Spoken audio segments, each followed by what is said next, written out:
నమస్కారం. ఊరి వార్తకు స్వాగతం. ఆళ్లగడ్డ నియోజకవర్గంలో ఎన్డీఏ కూటమి ప్రభుత్వం 2 ఏళ్ల పాలన పూర్తి చేసుకున్న సందర్భంగా అభివృద్ధి సంక్షేమ సభ నిర్వహించారు. ఈ కార్యక్రమంలో ఎమ్మెల్యే భూమా అఖిలప్రియ పాల్గొని ప్రజలను ఉద్దేశించి ప్రసంగించారు.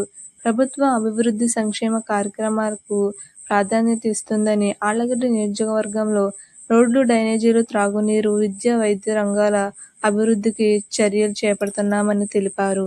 ప్రజలకు ఇచ్చిన హామీలను అమలు చేయడమే లక్ష్యంగా ముందుకు సాగుతున్నామని ఆమె పేర్కొన్నారు.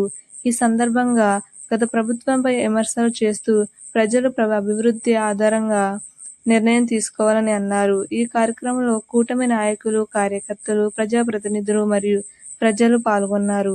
మరిన్ని స్థానిక వార్తల కోసం ఊరి వార్తను ఫాలో అవ్వండి. మన ఊరు మన వార్త. సపోర్ట్ చేయడం జరిగింది. పక్క రాష్ట్రంలో తెలుగు వాళ్ళు కూడా ఆ రోజు చంద్రబాబు నాయుడు గారిని అరెస్ట్ చేసి ఏ విధంగా బయటకు వచ్చారో మనం అందరం కూడా గమనించాలి.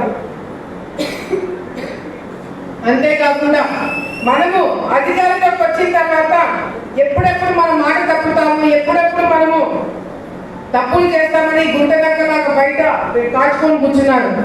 ఈరోజు జగన్మోహన్ రెడ్డి గారు మాట్లాడతారు, వెన్నుపోటు రాజకీయాలంట. చంద్రబాబు నాయుడు గారికి కూటమి ప్రభుత్వాన్ని వెన్నుపోటు రాజకీయాలంట. ఈ రోజు నేను అడుగుతున్నా, ఇందాక విద్యార్థి చెప్పినట్టు మరి గతంలో 5 సంవత్సరాలు పెన్షన్ టైంకి ఇస్తానని చెప్పి, పెన్షన్ పెంచుతామని చెప్పి అప్పుడు ఇంత భిక్ష వేసినట్టు మన ముఖాన కొట్టింది వెన్నుపోటు కాదా? అదేవిధంగా మద్యపాన నిషేధం చేస్తానని చెప్పి మద్యంలో ప్రజల్ని ముంచి ఈరోజు మద్యంలో ఎంతో మంది చావుకి కారణమైన జగన్మోహన్ రెడ్డి గారు, అది వెన్నుపోటు రాజకీయాలు కాదా?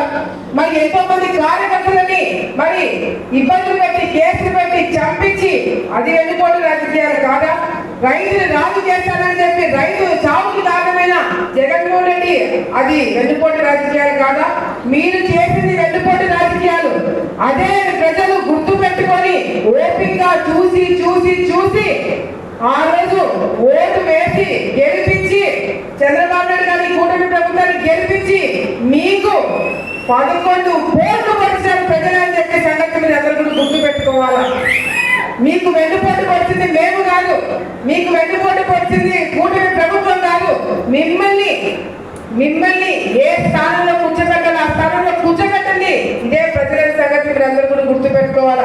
ఈరోజు మేము చెప్పిన మాట ప్రకారం అన్ని కార్యక్రమాలు చేసుకుంటూ వస్తున్నాం. శ్రీ శక్తి మహిళలు బ్రహ్మాండంగా ఫ్రీ బస్సులు వాడుతున్నారు.